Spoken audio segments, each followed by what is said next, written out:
खरंच तू खूप छान वाटलं. मोठा अभिनेता झालास. काय ना तू माघार घेतलीस, तर आज कदाचित माझ्या जागी तू असतास नाही का? अशी कोण कोणाची जागा घेत नसतं रे.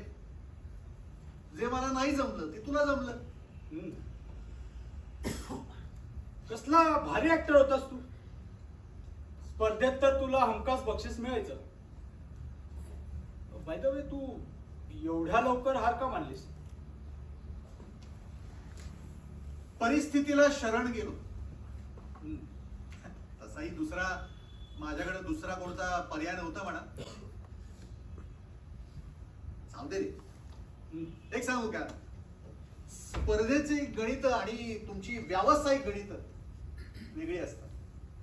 आता तुझंच बघ ना, तुला कधी कुठल्या स्पर्धेत बक्षीस मिळालं होतं, पण आज आहेस ना मोठा यशस्वी अभिनेता. काय ना, स्पर्धेत नुसतं बक्षीस मिळवून काहीही होत नसतं. त्यासाठी ना इथे टिकावं लागतं. आता बघ ना, मी टिकलो आणि तू नाही टिकलास. परिस्थितीला शरण गेली. नशिबाची पण साथ लागते रे.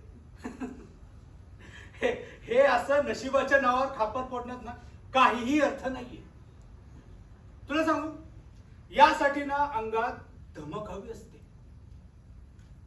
कलाकार म्हणून मिरवणं जितकं सोपं आहे ना, तितकंच जगणं कठीण आहे. हो. असं काय वेगळं जगता रे तुम्ही? जाऊ दे, तुला नाही